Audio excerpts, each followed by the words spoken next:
All right, everybody, we are in here in our studio today. We're gonna be talking about some very exciting things today because we just picked up a new MLO shop vehicle. We're not gonna release just yet what it is, but wanted to get started off with a few questions here. And then be sure to keep watching our video where we release what vehicle platform we decided to go with next here for our MLO shop vehicle. So first off the bat, what was the main criteria when you were looking at all the different platforms out there? Because there are a lot of new kind of Overland platforms hitting the market this year. So what is the main criteria that you were looking at when we were kind of evaluating all these different vehicle platforms? Yeah, well, I think we were looking at something new and fresh. You know, we had the Bronco for a while, and we got the Bronco, you know, very early on. So that was a new, fresh platform for us when we brought that into the fold at MLO. So we were looking for something that was new, exciting, that we knew that customers would be interested in seeing us build out how we would want to go about it. And you know, something that we could put our twist on it. Right? Yeah, I mean, I think we were looking for something like relevant. You know, we got a good run out of the Bronco. We got it early. And what we're seeing with our customers is that, you know, it's no longer the third or fourth owner that's modifying these vehicles. It's the person that just bought it, and they've got to have the biggest, baddest one. Yeah, and I think, you know, the other thing that we were thinking about was something that would be capable. You know, we didn't want to build out something that would be underpowered or be a turd, you know, in the end of the day. No turds. We wanted something that would be capable, aggressive, you know, that we could modify it pretty extensively, that it could handle it, that was a good base platform, and had the good bones, right? Yeah, I mean, I think we were looking for something possibly a little bit more refined. You know, running the Bronco for as long as we did with all the quirks. We had an early one, we had the loud top, we had all the wind noise, we had the, you know, kind of jerky transmission for the low miles that it had on it. So something like a little bit more refined, a little bit more comfortable, and you know, I think we found that. Yeah. And to your point about comfort, like we don't just build it, like we build these trucks out and drive them every day. Like these are your daily drivers. Yeah. It's not just something we build out and let it sit in the shop unless we're going out wheeling. So it's something that does get use every day. So comfort and kind of power and all those things are definitely important factors, which I think a lot of people are under that same boat. Totally, yeah. Daily drivers driving really long distances to trail rides and events. So, you know, the wrong choice can really wear on you. So in case our viewers here missed it, we were basically deciding between the new GX550, the new Land Cruiser 250, and the Grenadier. I think a lot of people are probably wondering why wasn't the new Tacoma or the new 4Runner kind of on that short list? Sure, yeah, I think we've built a lot of Tacomas in the past. You know, one of the things that came to the front of the list in the Tacoma mindset was the price point was really high. Yeah. It seemed like a barrier to entry for a lot of customers, or it really made the other vehicles like GX and the Grenadier not seem as expensive, or at least, you know, it's in the same realm as those, and it really shouldn't be, you know, honestly. So we kind of, the Tacoma was kind of not, you know, something that we were interested in at that point. Like we just weren't that excited about it. I mean, we've had Tacomas, we've had shop Tacomas. Yeah. They've all historically been like incredibly uncomfortable for like long drives. Capable, but not the most comfortable. Sitting in a beach chair, remarkably lower than these, you know, daily or for 6 to 8 hours at a time. I think that's changed on the new one. The new ones have actually grown on me since we made that video, because when you lift them up, they're like the size of what a Tundra is supposed to be, and they're like, you're like, what's that truck? We had one in the shop recently, and I was like doing an Instagram story on it, and I literally like started writing Tundra, and I didn't realize I reread the name on it that said Tacoma. So it's like, I mean, it's a nice size, I think that you know, that's like a new development, but I think again the price is so high that, like, you know, for that money we were probably gonna go with something a little bit more refined and with better powertrain maybe. Yeah. So those kind of same principles apply to also the 4Runner, why that was kind of excluded? Yeah, the 4Runner, you know, it's kind of like late to the product lineup mix, I think. It's like the last one that's just coming out on the market. You're just starting to see them out there. It's got a lot of like, you know, a lot of body styling, you know, it's interesting looking. I still think personally that like interior space wise it's kind of small. Like the 4Runners are always a little bit tighter, you know, great for running trails and stuff like that. But just, you know, if you're gonna be putting a bunch of gear in it, I think a little bit smaller And once you weigh it down with a lot of modifications, bumpers, winches, tire carriers, stuff like that, you really start to feel the weight a lot. So I think we were looking for something like a little bit bigger, size-wise, right, Pete?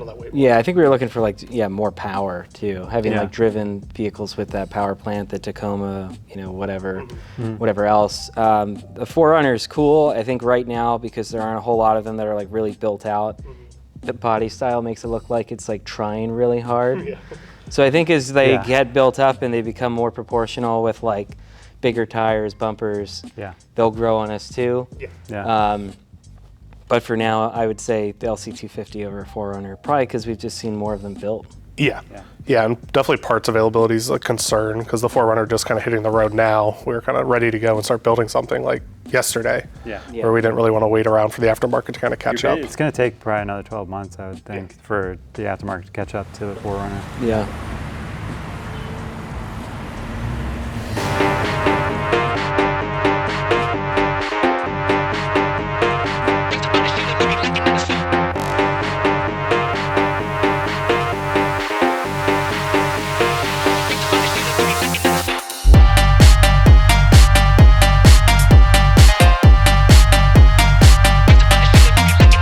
All right, everyone, the time is finally here. It's time to reveal what vehicle we picked. And we picked up a brand new Lexus GX550 in the Overtrail edition. So for the paint and color scheme on this truck, we decided to go with the Incognito Gray. Lexus had a lot of great color options out there. It was definitely a hard time deciding, but we really, really liked this color and thought it would do a really good job at kind of hiding the pinstripes and kind of scratch marks, because we are going to be wheeling this truck. And then we also decided to do the black contrast package. So we got the black roof, and then that also blackouts the mirrors and the door handles here. But I'm really digging the kind of gray and black combo on this truck. I'm super excited to start getting this built out. So with the Overtrail edition, we're getting an 18-inch wheel, and then you also get the upgraded, a little bit more aggressive Toyo Open Country AT3 all-terrain tire.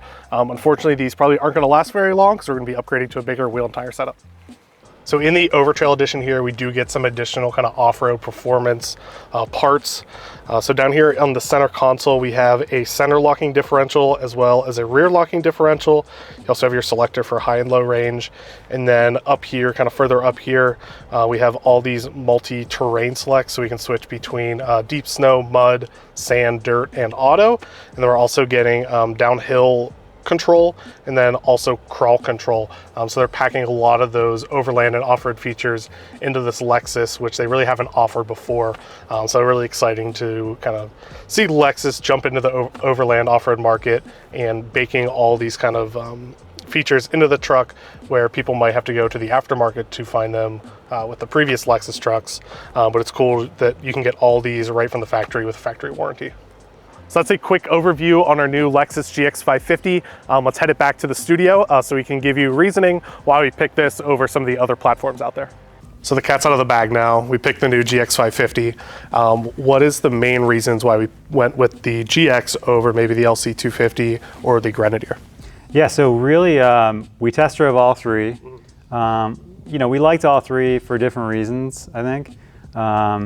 The GX really jumped out at us just in terms of the powertrain. The 6-cylinder twin turbocharged 10-speed trans really combo really kind of grabs you. It can handle the weight, it can handle what you can throw at it. It's got the interior refinements that we really wanted. Great handling characteristics. The Overtrail trim package seemed to be what we're looking for and be able to be modified around it.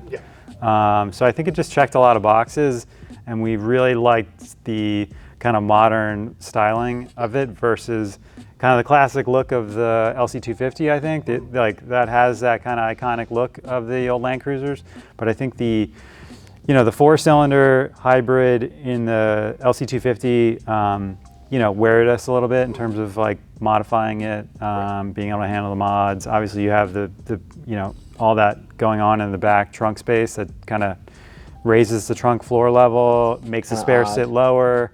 So there's a lot of challenges to work around already out of the box that we just thought well, if we go with the Lexus, it eliminates those problems. We already have the better drivetrain. We've got more space. We've got more comfort. It just seemed to check a lot more boxes in that regard. Yeah, I think coming from like the Bronco, it was kind of like we're ready for change. We had quite a loud exhaust on it for a period of time. That was pretty droney. The Bronco was still pretty quick. You know, it had a 10-speed, it had a V6 with a turbo. So I think it was hard to kind of go from that like down on power. So I think we wanted the power, but we wanted to like kind of be more comfortable and be able to maybe take a phone call when we're on the highway going somewhere. So listen to a podcast when you're on a long on a long road trip. Yeah, you can talk to your backseat passengers. Which How about versus the Grenadier? I think the Grenadier again is a cool rig. It's going to always appeal to that niche audience, and that's our customer too. But it is slow, underpowered, and it steers like an old wagon. You know, I don't know. Like, I mean, so it's cool and it serves a purpose, and it's the only solid axle truck that we had in the mix. So that's part of a function of that. Not to knock it, but if I had to take a pick between a Grenadier or a GX550 to drive for 13 hours to an event, I'm always going to take the GX550. Yeah, it's true. It's true, it's really like we have customers who have the Grenadiers. We've built a bunch of Grenadiers. We've got a backlog of Grenadier builds in the queue too.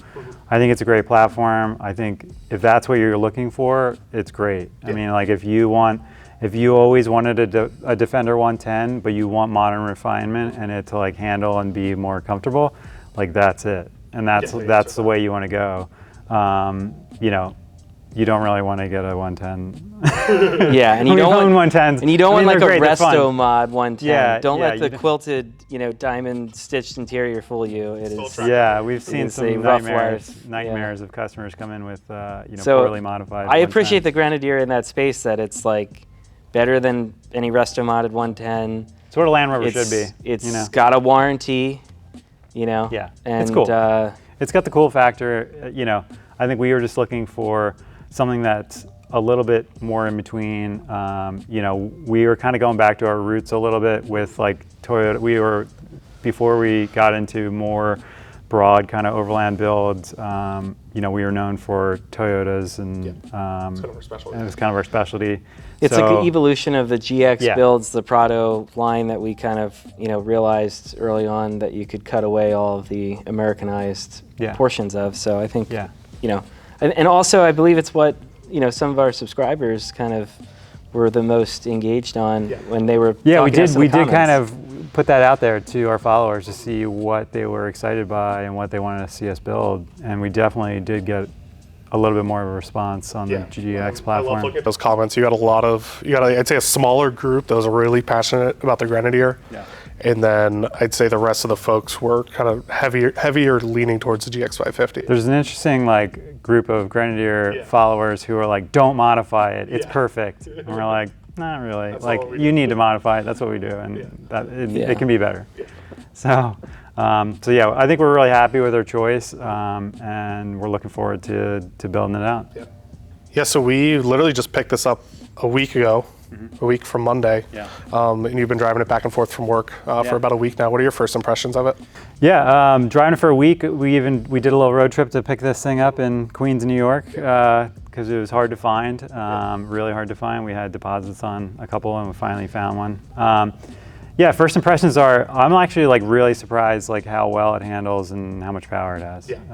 It rides really nice. It accelerates smoothly. It's quiet. The interior is so quiet you could hear a pin drop. It's very different than driving the Bronco. And this thing already has the Overtrail has the all-terrain tires, so it's gonna be a little bit noisier than the standard highway tire version, but it's still dead quiet. A lot of creature comforts. It's got the heads-up display, which actually I've honestly never had in a vehicle, and it's like kind of freaking me out a little bit, but it's kind of great. It handles great. In its current form, and I look forward to seeing how it's going to handle once we modify it and kind of the evolution of it. Pete, do you have any first impressions on the GX? No, I mean, it looks great. I think it's everything you'd expect a GX to be. It seems like they handle even better than the 460 did, you know, which maybe a little bit more of a wider stance. Yeah. I'm excited to build it. It seems like there's already some really cool stuff on the market, and you know, we've already been building some for our customers. So I think it's kind of cool to, like, you know, turn that up to 11 and kind of show customers what they can do if they really want to. Yeah. I will say, comparing the new 550 compared to the older generation 460, the new truck just feels a lot more kind of nimble and like lighter weight on the road. Driving the 460 just kind of feels like a boat. It's rolling around. It's just heavy. It's got a good power, but it doesn't really get out of its own way. The power's there, but it's not quick. Where this just feels a lot more nimble and kind of more fun to drive on the street. Right gear for everything. Yeah, exactly. It will get heavier. So you know, we'll revisit that. Yeah, so for this past week, we've been kind of kicking around, starting to game plan how we want to build this thing out. But there's basically two different directions we can go, kind of covert, more OEM plus stealth look, which we're always kind of been a fan of. I would say that's kind of the direction we went with the Bronco. We never did anything like too crazy with it. A lot of like modifications to improve off-road capability, but nothing like, whoa, like crazy. Or we could kind of go all out, do something a little wild, do something that maybe hasn't been done before with the GX550. Yeah, I mean, I think, you know, on the Bronco front, it's like, it's already pretty modified, you know, it's already pretty wow factor. You know, you throw 37s on and it really doesn't, it just kind of swallows them. It doesn't really like look like much different. This will definitely be more like transformational, I think, in terms of how it looks like at the end versus how it looks at the beginning. Yeah, we could kind of go covert with low profile front and rear bumpers, kind of, you know, with winch mount capabilities and recovery points and sliders and the such, right? I think that that's the type of build that we've certainly like seen so far with the GX550. It's more of like a covert, low profile, like take it to the office and try not to let anybody notice, you know, how modified it really is, which is cool. And there's something to that. And it can kind of make sense with this type of vehicle. Or we can go, you know, go and show what can be fit to this that hasn't yet, or you know, kind of take it to that more built out next level. So I think we would want to see what you guys think in the comments. You know, would you go covert? Would you go kind of overt in terms of like full front bumper, rear bumper, swing outs, like kind of, you know, the whole kit and caboodle? Or are you trying to like kind of be capable but not let anybody, you know? No. Yeah, right. Yeah, so we're kind of turning to the audience here. We just kind of started reaching out to vendors today, literally. So we kind of want to hear from you guys. How would you want to see us build out this new GX550? So down in the comments, let us know what bumper setup we should do, what suspension, what wheel and tire setup. We're really kind of open to recommendations on this build. Yeah, so this kind of kicks off our first video of the new GX550 build series. I'm super excited to get started on this. I think whatever direction we want to go, it's always going to come out great.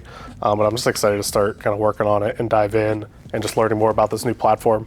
And if you want to check out some more GX550 content, be sure to stay subscribed, hit that notification bell. We're going to be having tons and tons of video content on this new platform as we kind of dig in and see how we learn things we like about it, things we don't like about it. So yeah, be sure to stay tuned. And we want to hear from you guys. We're still deciding the direction of this build. So be sure to leave a comment down below. Let us know how you think we should build this out. And we're excited to see you guys through this whole build process, and we'll see you on the next one.